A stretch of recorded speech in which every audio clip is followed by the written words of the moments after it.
Halo semuanya, kita dari Pimpinan Pusat Kesatuan Mahasiswa Hindu-Dharma Indonesia bersama Hanantara TV, Sekolah Tinggi Agama Hindu-Dharma Nusantara Jakarta.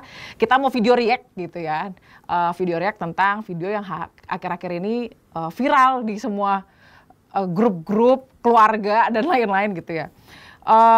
Cuma rasa-rasanya memang ada beberapa hal yang mesti diluruskan persepsinya supaya kayak adik-adik kita atau siapapun, terutama kami sih, saya juga menyadari ada beberapa hal yang kayaknya saya belum terlalu paham dengan dalam ya soal itu. Nah untuk itu, karena ini Bu Desak yang ngomong, saya mau hadirkan Pak Dewa. Jadi biar Bu Desak dijawab sama Pak Dewa gitu, dan juga biar paham gitu ya. Hadir bersama kita Aji Dewa Suratnaya, beliau adalah Wakil Ketua Sabah Walaka PHDI Pusat gitu ya Ji ya. Yep.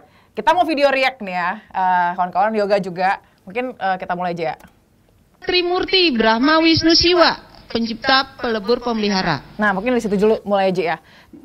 Bu Desak bilang di menit awal Trimurti, terus juga Hindu banyak dewanya. Gimana sih Ji penjelasannya? Kenapa emang kalau banyak dewa? Yang salah. Nah, dianggap kan, oh dewa terus Tuhannya banyak. Gimana sih yang benar Ji sebenarnya? Jadi begini ya, antara Tuhannya dalam konsep Hindu dan dewa itu tidak sama. Ini yang harus dipahami. Ya, Tuhan itu ya tunggal dalam ajaran Hindu. Kalau dewa-dewa itu kan asal katanya deep, artinya sinar suci. Jadi dewa-dewa itu hanya sinarnya dari Tuhan. Tuhan jadi, tetap satu. Beda ya, dewa dan Tuhan itu berbeda ya, gitu ya pasti Ji. beda dong. Nah kalau Tuhannya Hindu itu sebenarnya gimana? Satu apa gimana Ji? Jadi kalau Tuhan Hindu ya satu. Ada beberapa sumber sastra yang menegaskan bahwa Tuhannya umat Hindu itu satu. Apa aja tuh Ji sumbernya? Yang pertama ada Chandogya Upanishad bab 5 mantra 2 yang mengatakan Om Tat Sat Ekam Ewa Adwityam Brahman, bahwa Tuhan satu. Dari beliau lah asal segalanya. Chandogya Upanishad ini kan sastra yang valid dari Hindu. Ya, bukan sembarang sastra. Yang kedua, bahkan Rigveda. Rigveda ini kan Weda tertua. Yang pertama, Mandala 1 lagi. Mandala 1 disebutkan apa, Ji? Disebutkan di sana dalam Mandala 1 Sukta 164 mantra 46 disebutkan apa? Ekam Ewa ya Bahudawa Danti. Ekam Sapiprah Bahudawa Danti, bahwa Tuhan itu satu. Orang bijaksana. Orang bijaksana lah menyebutkan dengan banyak nama. Ya, orang bijaksana yang menyebutkan dengan banyak nama bukan berarti Tuhannya banyak. Ya. Ekam Bahudawa Danti. Ekam Sapitrah Bahudawa Danti. Yang ketiga itu yang sering kita lantunkan bait kedua dalam Puja Tri Sandia. Eko Narayano Nadwityo Asti Kasih. Kalau Tuhan disebut dengan Narayana, itu nggak ada kembarannya, berarti dia tunggal. Nah, satu ya? 3 sumber sastra ini sudah menguatkan bahwa Tuhannya umat Hindu itu satu. Dewanya banyak, ibarat matahari, satu kan matahari. Tapi sinarnya siapa yang bisa sinarnya menghitung? banyak. Nggak ada. Dewa itu manifestasi juga kan, Ci? Dewa itu manifestasi. Lalu manifestasi itu apa? Wujud kuasa Tuhan, karena Tuhan itu maha kuasa. Dalam berapa kerja-kerja taktis gitu ya, Ci? Ya kan? Kayak kerja memelihara. Ya, macam-macam lah dia memelihara, dia menciptakan, dan segala-galanya yang lain. Jadi clear ya, Tuhannya satu. Tuhannya satu. Tapi sinarnya yang banyak. Wujud kuasanya, sinarnya seperti matahari. Betul. Matahari satu. Betul. Tapi sinarnya banyak. Betul. Siapa yang bisa menghitung sinarnya? Jadi terjawab ya, kawan nggak itu ya. Jadi Terus jelas ya. Terus saya lanjut ya, Ji ya. Orang meninggal itu diaben, dibakar dan sebagainya. Dan saya udah ketakutan duluan. Nah, Ji, ini berkali-kali loh, Ji.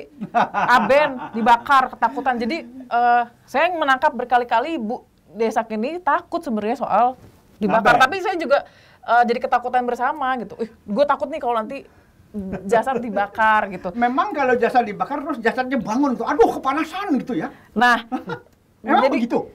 Kan enggak. Soal dibakar, apakah sebenarnya ada kehidupan setelah kematian? Nah, terus makna ngaben apa sebenarnya, Ji? Ngaben itu kan boleh dikatakan salah satu asal katanya ngapen. Ngapen itu api, pakai Ngapen, api. api. Tapi dalam konsep Hindu bukan sembarang api. Api yang digunakan untuk membakar sate ya beda dengan api yang digunakan untuk ngaben. Ngaben itu menggunakan api yang sudah disucikan. Nggak sembarang orang menyucikan api itu. Api suci itulah yang kemudian digunakan untuk membakar. Loh, ini kan nggak lepas dari Rigveda. Mandala 10 Sukta 15 yang bicara tentang kematian. Perihal kematian ada 2 penanganannya. Yang pertama adalah Dagdagni, menggunakan api, kremasi, dibakar. Yang kedua Andagdagni, dikubur, dimakamkan. Yang mana dipilih? Silakan. Tetapi untuk efektivitas dan juga mempercepat proses pengembalian ke alam, maka dipilihlah kremasi atau membakar jenazah. Dan itu belum pernah dalam sejarah yang jenazah yang dibakar tiba-tiba bangun teriak-teriak, tolong saya kepanasan. Apa yang ditakuti? Memang roh orang mati tahu, merasakan sakit kalau dibakar.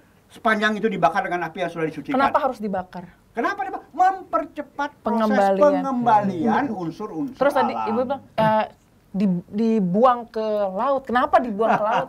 Abunya dibuang ke laut. Begini, proses pengembalian 5 unsur itu kan tidak serta-merta dibakar habis.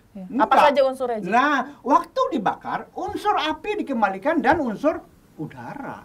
Api itu udah kembali dulu. Loh, dengan unsur api kembali. Tanpa ada udara kan tidak akan ada api yang menyala. Ya, kan butuh dua dari 5 unsur kembali. Ketika dibuang ke laut, air, 70% manusia dari air. Betul, kembali ke air. Kembali ke air. Harus dibuang ke air karena manusia 70% dari air. Kemudian saat di air, abu itu kan mengendap di dasar laut atau di dasar sungai misalnya, ya, atau di dasar danau. Nggak masalah. Mau dibuang ke danau, mau dibuang ke sungai, mau dibuang ke laut, sama ujung-ujungnya juga ke dasar. Artinya unsur bumi, unsur pertiwi kembali. Jadi apa? Lewat pembakaran dengan dengan api suci ini, maka 5 unsur dengan cepat kembali dia. Nggak ada masalah. Kembali ke asal, ke alam semesta. Dikembalikan gitu ya, ya. Sekarang kalau dikubur, ya, itu artinya dititipkan di pertiwi. Ya, titipkan. Kalau namanya dititipkan, ya, Nanda, Yoga, kalau dititipkan kan harus diambil. Masa aja dibiarkan seumur-umur dititipkan? Kasihan yang dititipin. Ya kan? Jadi itu juga memerlukan proses. Dan ingat, dalam konsep Hindu, kalau salah menitipkan, maka setiap proses pembusukan dari jenazah itu akan dilihat sebagai sebuah penderitaan oleh sang roh. Oh, dia tetap melihat ya, Ji? Loh iyalah. Saya digigitin cacing. Nah, cacing, digigit ulat, segala itu. Dan begitu digigit ulat, terasa sakit, sang roh itu merasa sakit. Karena masih ada keterikatan sama dunia. Masih ada keterikatan. Beda ketika beda dengan dibakar, seperti itu. Oke, Ji. Nah itu, Ji. Mungkin juga pernah kita ya, Gak ya, banyak kehidupan. Iyalah. Kehidupan setelah mati. Ya, ada nggak sih gitu kehidupan setelah mati? Kok dibakar gitu? Emang nggak ada hidup lagi? Gitu. Loh, yang hidup kan bukan mayatnya, bukan jasadnya yang hidup. Tapi kan roh ini, ya, jiwatman namanya, dia tetap melakukan perjalanan berikutnya, mempertanggungjawabkan apa-apa yang sudah dibuat di dunia ini. Itulah penyelesaian karma-karmanya di alam sana. Kan seperti itu. Apa masalahnya, Nanda? Betul sih, Ji. Udah clear ya. Nah, terus ada banyak Tuhan gitu loh Bapak Ibu. Nah, yang paling saya takutkan kok ada ngaben kita dibakar. Siap, akhirnya saya mencari tahu, kebetulan saya saudara 11. Agama ini ada Siddhartha Gautama, agama ini ada nabi, ada agama ada nabi. Itu kan pelajaran agama boleh dong nanya. Di rumah saya tanya. Saya sih ngeliat beliau tuh ada juga statementnya banyak bertanya tapi nggak dapat jawaban. Iya. Terus kedua, ini agak kayak kita tuh nggak nemu kitab suci Hindu tuh apa sih? Kok nggak boleh baca kitab suci? Nah itu, Ji, soal itu gimana, Ji? Nah, sebetulnya kalau ada statement yang mengatakan tidak boleh membaca kitab Hindu, itu setahu saya siapapun boleh membaca kitab Hindu. Nggak ada larangan, asal tentu membaca dengan tujuan supaya bisa mendapatkan manfaat, ada tata caranya, kan begitu. Ya, nggak dilarang, nggak ada, siapa yang melarang. Dan setahu saya emang banyak, ya kan, susastra suci kita ya, Ji, ya. Catur Weda itu setiap Weda ada Upanishad, sehingga Upanishad yang merupakan penjelasan ini bisa jumlahnya ratusan bahkan lebih dari 1000. Namun yang tinggal atau yang utama adalah sejumlah 108 yang Dari 108 ini 10 lah yang utama. Kalau sebagai pemula, kitab apa sih yang dianjurkan untuk dibaca sih? Ya, kan Ini unik, agak- ini unik ya. Sebagai pemula, tentu juga kita tidak akan mampu menyerap begitu banyak ajaran. Betul. Dari yang gampang. Nah, makanya diberikanlah peluang. Bacalah Itihasa. Ya, Itihasa dan cerita baru. Ya, itu Ramayana Purana. dan Itihasa sebenarnya dulu dah. Mahabharata. Kalau Purana masih agak ruwet juga. banyak Purana. Purana 18 loh. Iya. 18 Purana. Itihasa tuh Ramayana dan Mahabharata. ya, Ci? Iya, Mahabharata dan Ramayana. Ramayana. Setelah itu itu- baca dulu. Di sana nanti kita akan bertemu bagaimana sifat baik, sifat buruk, bagaimana etika, susila, budi pekerti. Itu dulu. Setelah ini meresap, baru kita melangkah ke Purana misalnya. Betul. Purnama tentang sejarah. Siwa Purana. Siwa banyak lah 18 Purana, ada 18 Padma, ya. iya. Ya, Purana. Ini pelajari dulu. Setelah tahu ini, baru masuk ke Caturweda. Sepakat saya. Karena emang kalau kita dimulai dari yang level ini tuh nggak masuk. Oh, ya, nggak Ci? masuk Bener, Ci, lah. ya? Siapa yang mampu masuk dengan lebih dari 20.000 Iya. sloka, mantra, ayat? Nggak ada. Sekarang pun juga sulit. Bener. Kayaknya yang diluruskan gini ya, bukan tidak boleh membaca kitab suci, tapi ada Tahapan. tahapan. Ada tahapan. Iya kan ya, Gak ya? Ada tahapannya, Ya, rentetannya, tahapan. supaya tidak salah ketika Iya. mempelajarinya gitu ya. Ci? Salah itu sebetulnya bukan salah bagaimana. Jangan-jangan orang itu menjadi gila nanti kalau dia belajar asal tabrak begitu. Sama kayak halnya belajar matematika, Ji. Kita Iya. harus bertahap belajar Iya. kali-kalian, trigonometri.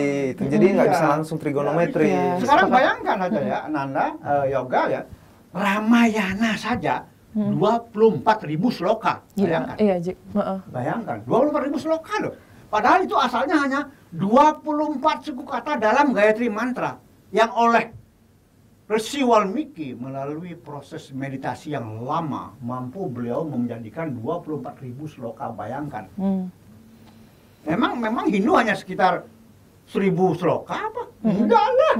Segitu banyak, ada Upanishad, ada Darsana, ada Itihasa, belum lagi Weda-weda lokal seperti di Bali namanya Nibanda. Nibanda. Wah, itu banyak banget. Mampu kita.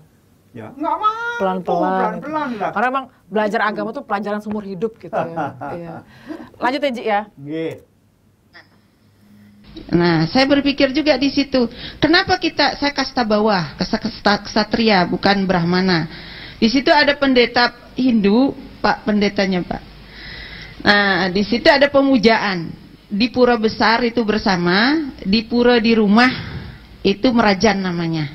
Ini yang gini, dia ngomong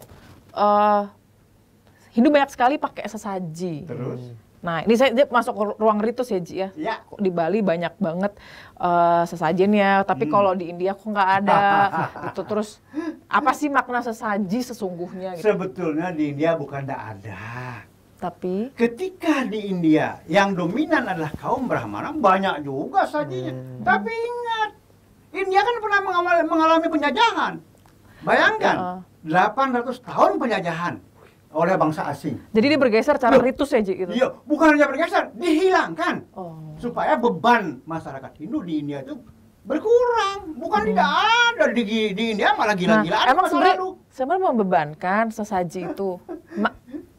Maknanya apa sih, Ji, sesaji? Sesaji itu sebetulnya teknologi yang bernilai spiritual. Teknologi itu hanya sampai sekarang manusia belum mampu menjelaskan secara utuh seluruh yang namanya teknologi sesaji. Apa itu, Ji? Nah, misalnya di Bali sendiri sudah diberikan peluang, ada 9 jenis pilihan. Mau pakai saja yang mana? Mau yang besar, yang kecil, yang sedang, semua ada. Sesuai kemampuan. Sesuai kemampuan. Tidak ada pemaksaan. Tidak ada, itu pilihan. Kak. Lah, saya terus terang, loh, saya selama ini tidak pernah berpikir tentang sesaji yang ribet ruwet itu. Iya. Sesaji kan cuma ke atas, ke bawah, ke samping, selesai. Sekarang kalau ini dibesarkan jadi besar. Apa perlambang sesaji untuk manusia sebenarnya, Ji? Loh, jadi ada simbol-simbol sesaji yang memang terkait dengan manusia. Tentu ini kita bisa dapatkan dalam sebuah ritual yang namanya manusayadnya. Jadi manusayadnya ini sebetulnya ritual-ritual upacara-upacara yang bersifat sangat mendidik dan memberikan peluang kepada manusia agar dia mampu melangkahkan kakinya sesuai dengan sifatnya yang hakiki sebagai manusia ciptaan Tuhan dan beragama Hindu. Betul. Saya baca beberapa jurnal penelitian bahwa sebenarnya kayak dedaunan, terus air-air, Iya, bahkan bunga matang. itu memiliki energi dan frekuensinya. Ya jelas. Itu kenapa kita pakai sesaji nggak sih, Ji? Sebetulnya jelas dalam Bhagavad Gita bab 9 sloka 26 sudah disebutkan. Sesaji itu kan nggak jauh dari patran puspam palam toyang. Betul. Ya, daun, bunga, buah dan air. Air. Titik. Itu kemudian kita ramu menjadi yang namanya canang misalnya. Ya, menjadi sesuatu yang indah, menjadi sebuah karya seni. Kan itu kekuatannya Bali. Nah, sekarang di Jawa akan berbeda. Ya, Iya. bukan keindahan yang muncul Jawa. Ya, tapi inti pokok apa yang dimaksud dalam sesaji? Apa tujuan upacara itu? Itulah yang di Jawa. Jadi intinya di Iya. Jawa. Tapi Bali karena tidak bisa lepas dari karya seni, ya sudah seninya yang berkembang. Jadi itu budaya. Budaya tradisi. Jadi nggak salah ya, Nggak Ji ya. salah. Ketika kita menemukan kok sesaji yang di Bromo misalkan berbeda sama yang di Sangat Bali berbeda. atau yang di Kalimantan, karena emang menyesuaikan tradisi Iya. dan juga kemampuan ya, Ji ya. Bener. Dan di Bromo nggak ada janur, pohon kelapa nggak bisa Jadi hidup. pakai daun pisang. Yang ada pisang, Nah, pisanglah yang dipakai. Dan itu karena kita ini, Ji ya, sesaji perlambang diri kita nggak sih, Ji? Iyalah, itu dalam yatnya Prakriti disebutkan begitu bahwa sesaji itu gambaran manusianya sendiri. Ekspresi rasa syukur. Ekspresi rasa syukur, ucapan syukur, angayu bahagia, dibuatlah seperti itu. Ketika Nggak kita ada yang salah. betul. Kita kan belum mampu menyerahkan diri kita secara utuh. Mestinya Ya, Ji. kan manusianya yang menyerahkan Kan diri diri. sebagai persembahan. Tapi kan nggak mungkin. Dan belum mampu. Dan sangat tidak mampu. Makanya menggunakan teknologi spiritual Iya. yang namanya sesaji. Ini namanya sesaji. That's clear ya. Gitu. Nggak Dan masalah. tadi bilang ini terus-terusan memberatkan orang miskin. Tadi ada pilihannya. Pilihannya 9 kok. Itu kan 9 pilihannya Betul. mana? Iya, nggak mana. Yang penting tahu sesaji itu atas, bawah, samping, selesai. Ada penyucian, ada persembahan atau ayaban, ada saksi, selesai. Ya kalau mau dibikin lagi aksesori ya silahkan Iya. saja. Itu kan tidak merupakan hal yang bersifat pokok. Ya boleh-boleh saja kok. Ya yoga sekarang juga ya silahkan dengan apa yang ada. Bahkan di masa pandemi ini Iya. kita nggak mungkin ke pura. Betul. Ya, di rumah saja dengan segelas air kasih kembang satu, sembahyang, selesai. Itu prasadam air itu. Iya. Sudah selesai. Dengan apa yang kita makan juga kan bisa, Loh, Ji, ya. apa yang kita suka makan itulah yang dipersembahkan. Bagian dari diri kita. Iya, karena itu nanti harus Jadi menjadi bukan prasadam. mempersembahkan ke setan kan ya, Ji? Enggak lah ya, Ji. Ya. Wah. Saya belum pernah tuh ketemu setan. Nggak ada Kok dia setan bisa tuh. tahu ya? Kita harus banget setan itu. Jangan mempersetankan apa yang kita nggak tahu. Oh iya, kasihan si Ibu nih, aduh. Kasihan setannya. Iya, jangan lah kayak Disalah-salahin. gitu, Bu, ya. Lagi nih, Ji. Sembahyang itu Bapak Ibu kalau udah Islam jangan menyebut sembahyang. Iya. Ini dia ngomongin soal sembahyang malam. Lalu kenapa? Katanya Apa sembahyang salahnya? ada energi. Saya jadi pengen tahu. Sebenarnya kan dibilang suruh sembahyang jam 6 pagi, 6 sore, 12 siang sama malam. pagi, siang, sore. Ada energi-energi apa sih, Ji? Nah, kita sembahyang itu tentu melihat manfaat. Ya. Ya, manfaat kan untuk kita. Lah, Betul. setiap perubahan ya waktu itu terjadi gesekan-gesekan yang bisa menimbulkan hal-hal yang negatif untuk kita penghuni karena kita belum tentu mampu langsung otomatis kita berubah mengikuti perubahan waktu itu. Maka waktu-waktu itulah kita perlu melakukan sesuatu yang namanya sembahyang, ritual supaya kita tidak kena dampak buruk dari perubahan waktu itu. Saya pernah baca juga jurnal Betul. penelitian, Ji. Kenapa ketika purnama kita diminta untuk sembahyang duduk dengan Ibu Pertiwi menghadap Bapak Akasa? Karena ketika purnama itu kan daya tarik menarik bulan dengan bumi itu besar. Manusia akan isi air ya, Ji, ya, 7%. Bumi juga isinya air. Itu kenapa? Ya kan, Ji, ya? Itu penelitian yang pernah saya baca, penelitian di Amerika dan di Filipina. Iya. Menjelang purnama atau Betul. saat purnama, ternyata kriminalitas meningkat tinggi, pemerkosaan banyak terjadi. Kenapa? Karena daya tarik bulan terhadap bumi, tadi Nanda sudah Iya. mengatakan, sangat keras. Sehingga kalau kita lihat saat purnama atau menjelang purnama, gelombang laut naik. Iya. Air tuh naik dia, karena tarikan Iya. bulan. Jadi itu berpengaruh dengan Sangat. Manusia ini kan cairan 70%. Iya. Nah kalau sekarang manusia ini ditarik juga airnya yang dari badan naik ke kepala, Ya udah. kepala panen. kerendam, Iya. Otaknya kan terganggu, makanya banyaklah film-film di barat itu ketika menjelang purnama tiba-tiba jadi serigala dia. Iya. Itu bukan saya jadi kosong. Hindu is logically accepted, secara logika bisa diterima. Ini bukan mistis ya, Ji ya. Karena emang ada secara ilmiahnya bisa dijelaskan. Saya selalu mengatakan dalam Hindu sebetulnya semua itu logik, tergantung orang yang mampu nggak menjelaskan secara logika. Contoh sekarang, kenapa sesaji itu menggunakan bahan-bahan tanam-tanaman, pohon-pohonan, bunga, daun. Nah, ada di sana filsafat yang sifatnya umum yang mengatakan sesuatu yang pernah hidup bisa dihidupkan oleh orang yang mengerti hidup. Jadi tanaman ini ketika dia diramu menjadi sesaji, dia kan asalnya pernah hidup dia. Ya, jadi sesaji. Ya, kemudian ditata sedemikian rupa oleh Pinandita atau Pandita dengan mantramnya yang memiliki frekuensi tertentu, sinkron dengan frekuensi sang sesaji. Hidup dia. Ada gelombang elektromagnet di sana. Kalau ini kemudian diarahkan, dipandu dengan kekuatan mantram, gelombangnya bisa beta, ya bisa gamma. Ini logically accepted, iya. Secara ilmiah bisa dibuktikan kok, iya. Makanya saya bilang tidak ada, karena apa? Iya. Niaya Darsana, salah satu dari 6 Darsana, mengatakan laukika tidak boleh dilupakan. Dan di sana ada yang namanya catur pramana, anumana pramana, logik. Kemudian pratyaksa, praktekkan, jadilah praktisi.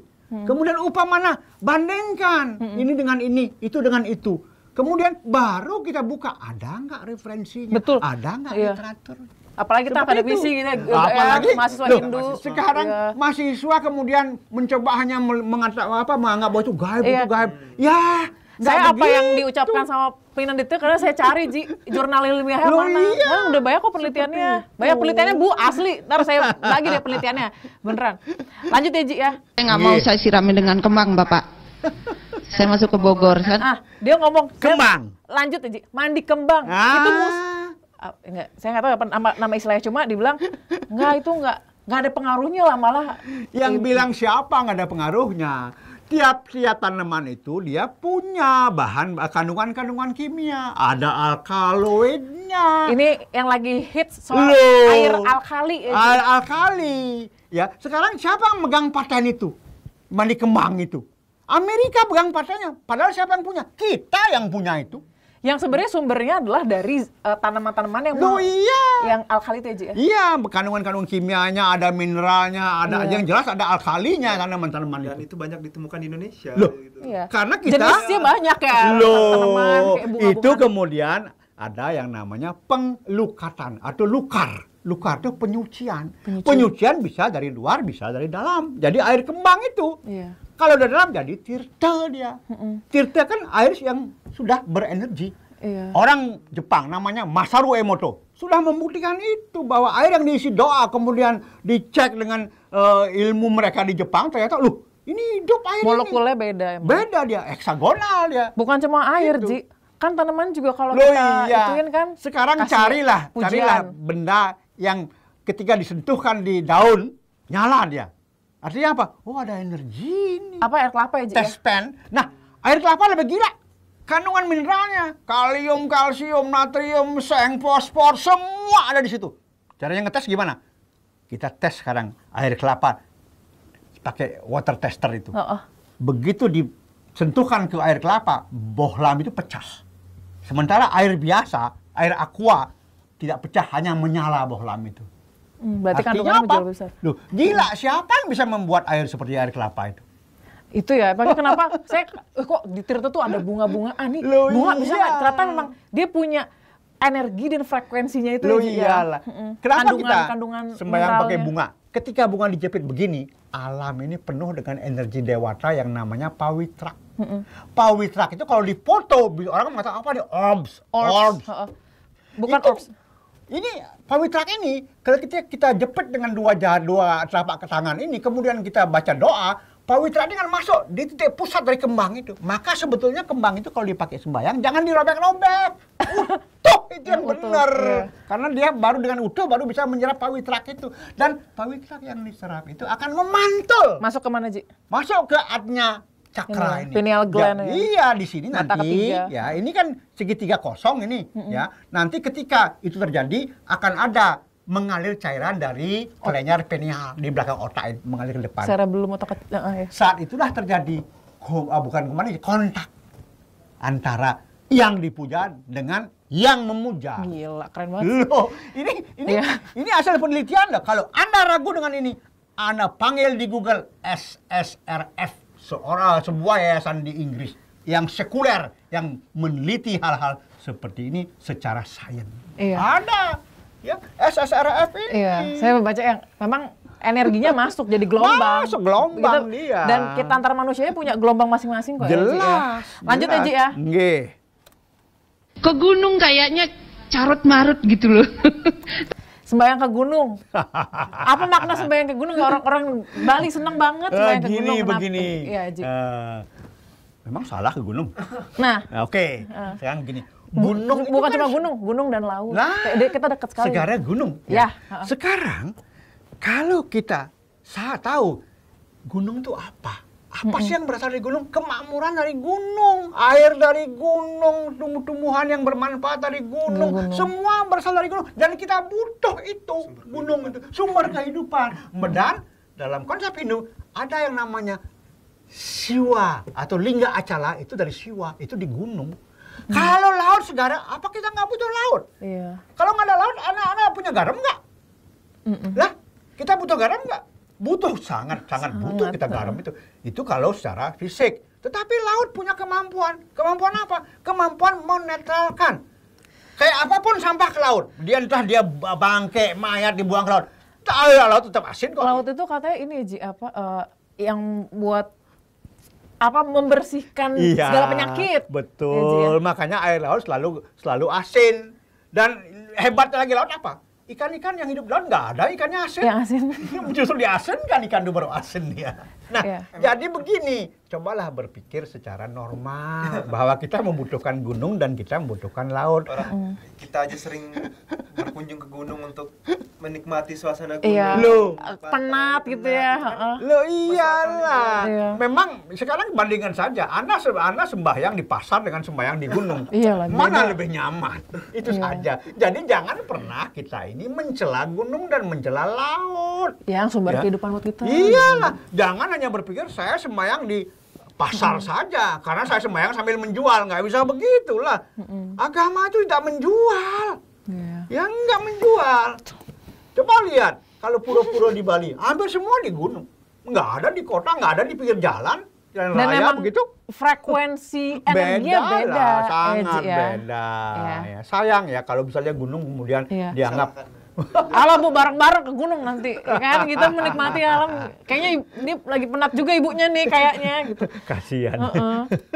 Biasa perjuangannya seperti itu. Tapi sholat di puro tengah malam itu luar biasa. Setannya masih- datang. masih di puro. Bener. Iya. Telah melangkahkan saya, kaki saya membeli obat. Saya tinggal di Cempaka Putih. Gimana sih sebenarnya? Ini ngomong soal upawasa 24 jam. Saya nggak ada ngerasa efeknya sama sekali. Apa sih, Ji, upawasa itu? Karena kenapa kita tidak merasakan efeknya sama sekali? Karena kita menganggap puasa itu hanya sekedar tidak makan dan tidak minum. Puasa itu bukan itu saja. Puasa tidak makan dan tidak minum itu hanya kulit. Lebih daripada itu adalah puasa secara kejiwaan. Rohani ya, Ji. Loh, kalau puasa nggak makan nggak minum, ya apa susah. Jadi wajar, maksudnya efeknya ya belum lah, karena itu perlu dilatih tuh, Ji. Sama seperti galungan. Ya, Iya. hari galungan dengan hari biasa kan beda. Ya, hari galungan itu kenapa dipilih Rebo, Kliwon, Dungulan? Rebonya itu Buddha itu pencerahan. Ya, Kliwon itu dari 5 hari itu, Kliwon itu full energy. Nah, betul, Ji. Ada berapa hari-hari juga yang saya pelajari sama kawan-kawan yang paham astrologi itu. Astrologi, ya. Itu kan kenapa hari ini punya energi, karena emang ada perputaran rotasi bumi, rotasi bulan yang emang itu mempengaruhi energi-energi di bumi kan gitu. Sangat.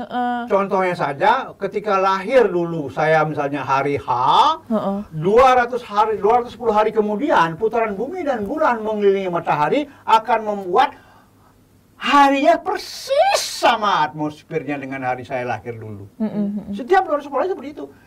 Itu bukan buatan manusia. Bukan mistis juga. Alam seperti itu. Emang dia punya. Ya. Nah, kekurangan kita adalah kita seringkali mengabaikan apa yang ada di alam karena kita merasa sudah pintar dengan agama yang kita anut. Betul. Dan itu loh, Ji, nggak mau hidup bersinggungan kan ada alam ya kan, Ji. Iya. Hidupnya cuma ya, sepakat saja. Ya, kita punya alam, ada lingkungan. Betul. Nggak bisa kita diabaikan. Apalagi kita makan semuanya dari alam. Sekarang tanah tempat atau asal sumber padi, kita makan nasi. Kemudian air, saya pakai air pump. Ya pump dari mana airnya? Kalau nggak dari tanah. Terus kemudian kita menghirup udara. Loh, udara mana? Ya udara Nusantara ini, udara Indonesia ini kita hirup ya. Iya. Jadi ya sudahlah. Apalagi? Kan itu dia. Terkoneksi dengan alam tuh jadi. Oh iya, itu sebuah keharusan yang nggak bisa diabaikan. Lanjut, Ji. Apalagi? Sekuat sudah keluar dari situ, kakak saya mendaftarkan di UNJ, tapi saya sendiri daftar di Muhammadiyah. Saya nggak ngerti Muhammadiyah, tapi saya ke situ bengongnya gini, azan. Orang di sini sembahyang sholatnya berwudu bersih banget gitu. Berwudu. Kita mungkin gini ya, karena banyak yang nggak ngeliat kalau ke pura cuma diketisin tok, tapi nggak berwudu secara utuh. Kayak nggak bersih atau gimana? Di Hindu pembersihannya gimana sih, Ji? Ada kan dikatakan di Hindu itu, badan fisik dibersihkan dengan air katanya. Kemudian pikiran dibersihkan dengan pengetahuan. Jadi proses pembikiran, sebelum kita ke pura, kita membersihkan 11 indria. Plus 2 bagian tubuh lagi. Sehingga 13 yang kita bersihkan. Ya, kita lakukan ini sebelum ke pura. Nggak ada orang sebelum ke pura itu nggak mandi, itu nggak ada. Di pura, kita... Kalau dari kantor? Kalau dari kantor, di pura kan ada kamar mandi. Harusnya mandi ya? Mandi. Kalau oke lah, kalau toh misalnya tidak mandi, ya. Di pura sendiri terjadi proses beberapa kali penyucian. Pertama, begitu masuk pura ada tirta. Di depan? Di depan. Namanya tirta Wigena-gena. Itu tirta Ganesha. Ganesha ini kekuatan siwa yang dimanfaatkan untuk pembersihan. Pertama, begitu masuk ke pura ada lagi proses prayascita. Pembersihan lagi. Siapa? Ganesha lagi prayascita itu. Karena dalam prasita ada kekuatan siwa. Jadi ada 3 sebetulnya pembersihan. Biakala, Durmanggala, Prasita. Ini Biakala kekuatan Brahma, Durmanggala kekuatan Wisnu, Prasita kekuatan siwa. Dan itu air-air yang memang dikasih mantra, kasih doa dan penuh energi gitu ya. Prasita itu mengandung energi siwa sendiri.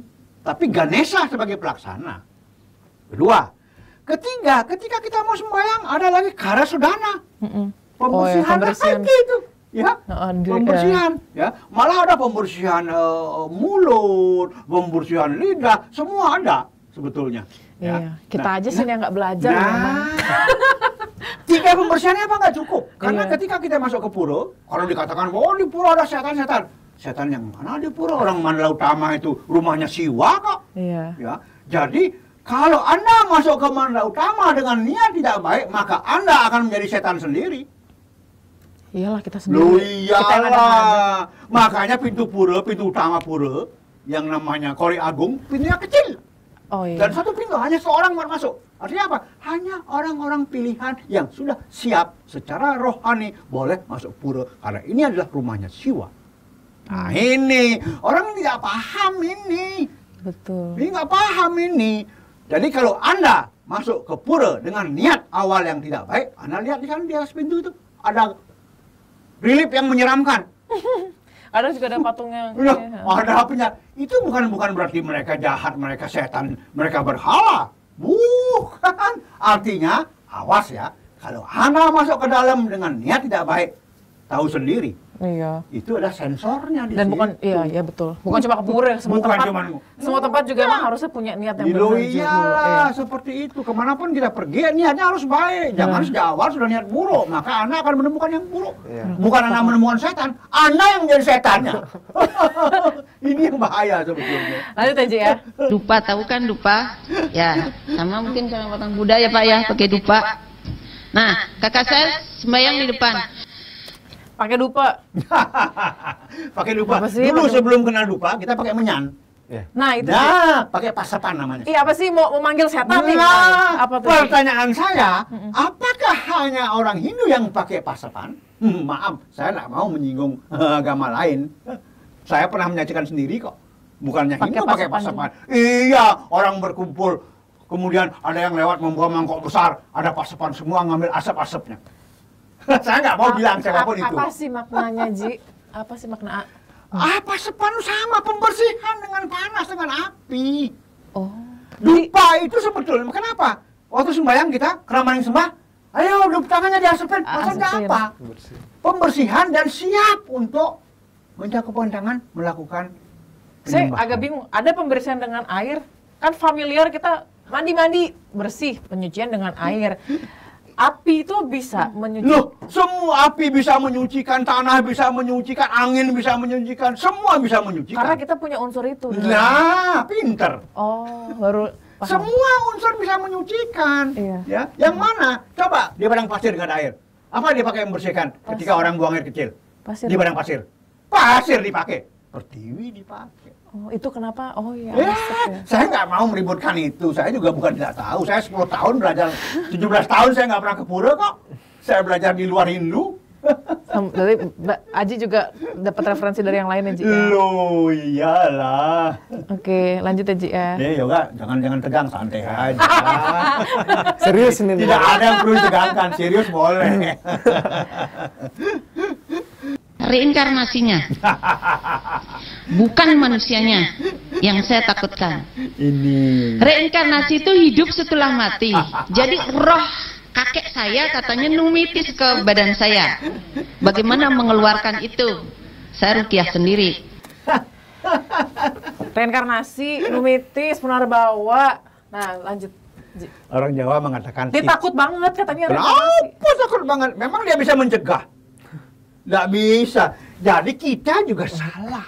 Seradanya manusia Hindu, orang Hindu, bukan reinkarnasi, tapi punarbawa. Reinkarnasi muncul dan berasal dari bahasa Inggris, reincarnate. Memang reinkarnasi artinya hidup kembali. Bedanya reinkarnasi sama punarbawa? Beda lah ya. Iya. Punarbawa itu punar artinya lagi, bawa itu menjelma. Ingat ini, punar itu lagi, bawa itu menjelma. Menjelma. Kalau reinkarnasi, hidup kembali, benar, hidup kembali. Tetapi siapa manusia yang mati kemudian hidup kembali?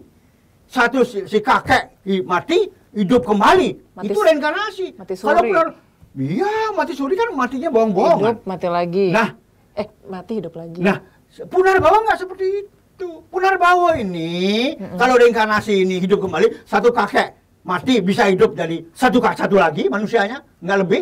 Kalau punarbawa tidak, punarbawa lagi menjelma. Kita harus urai. Yang menjelma itu apanya? Apakah saya sekarang hidup ini, saya punya roh, punya jiwa. Kemudian yang punarbawa kakek saya, apa kakek saya jiwanya di sana hilang? Tidak. Ini harus dipahami. Ingat sekali lagi bahwa seradanya umat Hindu salah satunya adalah punarbawa, bukan reinkarnasi. Saya selalu mengatakan, hentikan. Jangan pernah mengatakan lagi reinkarnasi. Itu karena dulu misionaris yang menerjemahkan bahasa Sanskerta ke dalam bahasa Inggris tidak mendapatkan padanan dari punarbawa, sehingga dikatakan reinkarnasi. Ingat. Tapi sebenarnya beda makna. Beda makna lah. Inkarnasi itu semua, mungkin di luar Hindu ada beberapa agama yang punya konsep dengan inkarnasi, tapi bukan punarbawa. Kita punya punarbawa yoga, jangan lupa. Nah, apa yang kan takut nih, Ji. Punarbawa itu nggak bisa dipindah-pindahkan, dikeluarkan begitu. Punarbawa itu tugas dari Yang Maha Kuasa. Apa sih, apa maknanya Punarbawa ini? Ji? Apa yang dilakukan ketika Punarbawa? Loh, jadi gini, Punarbawa ini kalau di Bali tekanannya, oh udah leluhur itu. Numitis. Iya, Numitis, Meteja, Mesurya, itu Punarbawa. Ada apa, dia mimpi misalnya kakeknya datang minta saya nanti saya minta nasi, dia lunas nasi di sini. Itu juga Punarbawa. Ya. Artinya emang ada hal-hal yang belum selesai karma-karmanya. Tidak seperti itu. Bukan. Bukan. Punarbawa itu yang menjelma itu bukan perpindahan roh, bukan transmigrasi roh, bukan perpindahan jiwa, bukan. Yang pindah adalah karakternya. Karakter, sifat. Makanya dikatakan, wih, anak ini tertawanya persis kayak kakeknya. Tertawanya itu, perilakunya, ya, karakternya itu yang pindah. Si kakek tetap aja di sana dia. Hanya di sana si kakek bebannya sudah ringan karena sudah ada yang melanjutkan di sini, menyelesaikan sisa-sisa karma si kakek itu. Yang namanya karma wasana. Itu namanya karma wasana. Ya. Jadi sisa, jadi gini, orang mati, kemudian karma buruknya sekian, karma baiknya sekian. Ya. Yang mana yang lebih banyak? Yang lama yang lebih sedikit, saya ulangi, yang lebih sedikit itu yang duluan dinikmati. Contoh, lihat Pandawa, kisahnya Duryodhana, Kaurawa. Kematian setelah. Wah, dia gembira di sana Yudhishthira protes. Masuk surga dulu. Enak kok dia, enak-enak sana dia penjahat semua itu. Ya karena dia punya karma baik sedikit, nikmati dulu dia di surga. Tapi setelah itu di neraka lama sekali. Ya, nah. Jadi orang mati itu, dia ke sana, dia di sana menyelesaikan karma-karmanya, karma baik dan karma baik dia nikmati di surga, karma buruk dia nikmati di neraka. Nah kemudian, tiba-tiba belum selesai dia menikmati karma-karmanya, dapat SK. Kamu harus segera Punarbawa. Loh, belum habis ini. Karma buruknya belum habis. Bawanya terus lahir. Harus cari badan, kayak itu badanmu. Masuk ke sana, membawa sisa. Di sana kan habis selesai dia. Selesai, ini sedang melanjutkan. Di sana tuh di mana? Ya di alam Pitraloka sana, alam leluhur. Apakah itu surga neraka? Surga neraka udah lepas.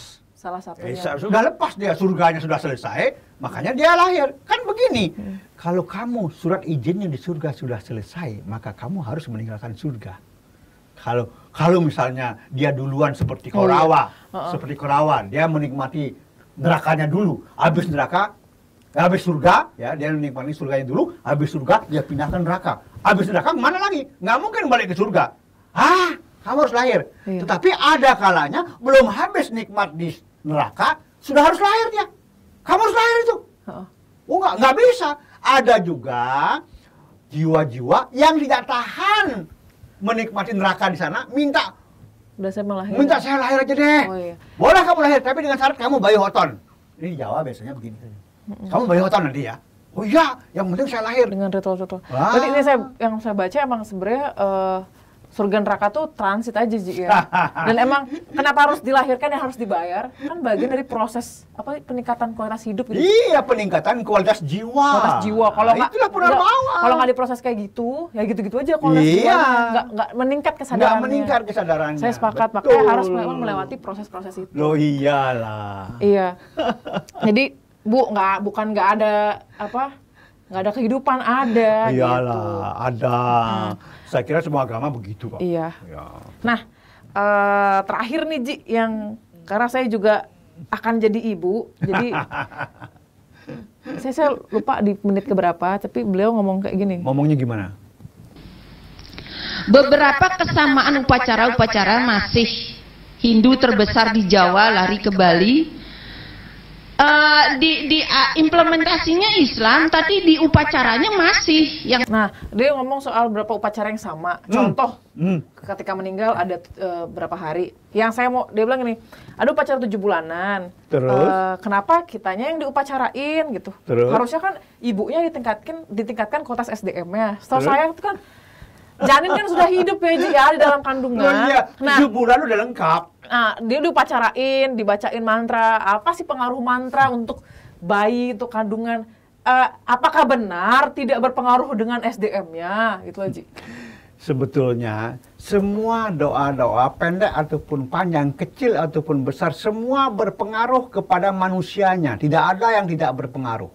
Kalau misalnya usia kandungan 7 bulan lalu diupacarai, otomatis upacara itu sebetulnya secara umum adalah ungkapan terima kasih karena si anak dalam kandungan 7 bulan ini sudah lengkap semua. Tangannya sudah 2, kakinya sudah 2, kepalanya sudah 1, semua sudah lengkap. Semua upacara ini tuh sifatnya ucapan terima kasih, angayu bahagia. Dan kemudian di samping itu ada harapan. Dan ini memberikan dorongan yang kuat kepada si ibu bahwa dia dengan 7 bulanan ini sudah melaksanakan kewajibannya sebagai seorang ibu. Dan si anak juga jangan dianggap bahwa anak dalam kandungan tidak merekam apa yang kita lakukan. Betul. Semua direkam oleh si anak ini. Ya, suka duka si ibu semua direkam yang akan mempengaruhi sifat anak itu. Apalagi upacara. Betul. Pasti berpengaruh terhadap si ibu dan si anak. Yang jelas pengaruhnya ke arah yang positif. Tadi tadi yang saya bilang soal apa teknologi spiritual yang Loh. dibawa lewat sesaji dan lain-lain. Kasihan orang-orang yang tidak memahami spiritual, yang hanya membaca, yang hanya menelan mentah-mentah, yang itu pun dia nggak tahu yang ditelan itu bagus apa tidak. Betul. Dia menganggap dirinya sendiri. Iya. Iya sih Ji. Itu sih beberapa yang kita ulas dan kita react gitu ya video cuplikan punya Bu Desa. Yoga dia mau disampaikan nggak? Sedikit disesalkan aja sih, beliau kan seorang akademisi gitu kan. Artinya apa yang beliau katakan saat itu tidak mencerminkan sama sekali. Dosen lagi. Dosen. Nah kalau dosennya begitu, Dan muridnya semangat gimana? moderasi beragama harusnya kan nggak jangan menjelekkan lahan gitu ya. Saya kasihan. Status dosen itu selalu melekat pada dirinya dan ini seperti melunturkan semangat kita untuk menuju kampus yang merdeka. Sepakat gitu. gue. Pendidikan yang merdeka Pendidikan gitu yang ya. merdeka. Jadi ya melunturkan semangat kita aja sih gitu. Iya. Artinya di tengah-tengah krisis pandemi ini segala macam masih ada juga yang perilaku seperti ini gitu. Iya, harapannya penyataan sikapnya Yoga hari ini dan juga kehadiran Pak Dewa itu nggak jadi apa ya, biar nggak tersulut gitu yang di bawah karena ngeri banget juga. Ini kan pemicu banget di bawah jadi bergolak yang sebenarnya kita tadi Yoga sampaikan kita punya semangat moderasi beragama gitu ya yang sekarang lagi dijadikan digaung-gaung sama Pak Menteri Pak Gus Yakut untuk agama jadi sumber inspirasi sebenarnya, bukan tadi pemantik konflik sosial gitu ya. Sebetulnya ya kita ini kan baru habis galungan. Iya. Kalau dan juga menurut lagi saya ya, momentumnya ini bulan Ramadan yang juga. begini ini buat saya nggak ada, tidak sama sekali nggak menyentuh, artinya membuat saya emosi, enggak tuh. Iya. Orang kita baru habis galungan kok. Habis makan banyak. Habis makan banyak, makan enak, lalu muncul begini. Ini buat saya sih kecil, nggak ada apa-apa. Ya semoga kawan-kawan juga yang di sana nggak terpantik, tapi justru jadi momentum buat kita semua belajar jauh lebih dalam. Kita harus melihat ke belakang ya. Kenapa ada orang seperti ini? Kalau saya lihat ya, depannya dengan belakangnya beda. Ya, karena nggak dapat pengetahuan juga di kecilnya. Emang ya tugas kita bersama. Dan ini juga ada yang kurang jalan dalam pembinaan anak-anak kita. Kenapa sampai muncul figur seperti ini? Ini kan figur yang boleh dikatakan sebetulnya yang rugi ya bukan kita sebetulnya. Hindu nggak akan pernah tercemar dengan statement-statement seperti ini. Tidak ada. Hindu tetap Hindu. Iya. Dan kita tidak usah kemudian harus emosi. Ini masalah kecil, buat saya kecil banget. Ini nggak ada apa-apanya kok ini. Silahkan ya, silahkan yang lebih besar lagi akan kita sikapi dengan bijaksana ya. Tidak ada yang aneh kok yang ini. Jadi sekali lagi kita nggak usah emosi lah. Ya, jangan emosi dan semoga video ini bisa jadi sumber pembelajaran, pencerahan buat kita semua, termasuk juga ibu mungkin yang bertanya-tanya apa sih penjelasan yang secara komprehensif gitu ya. Sekali lagi terima kasih banyak Aji Dewa Suratnaya yang sudah menjawab berarti Bu Desak. Kasihan sebetulnya. Iya. Sehat selalu Aji dan juga Yoga, semangat dan sampaikan salam perjuangan buat kawan-kawan mahasiswa Hindu KMHDI untuk terus berada di garda sebagai alat pendidik dan wadah mahasiswa Hindu di Indonesia. Ujung tombak. Dan semoga video ini jadi itu ya ngeklirin semua situasi yang ada. Selamat Hari Raya Galungan, selamat menjalankan ibadah di bulan Ramadan. Semoga kita semua sehat di tengah masa yang tidak penuh ketidakpastian. Dan juga terima kasih buat Hanantara TV, Sekolah Tinggi Agama Hindu Dharma Nusantara Jakarta yang keren banget ini. Jangan lupa di-subscribe ya Hanantara TV, juga channel KMADI Pusat. Sampai jumpa dan salam damai. Bye-bye.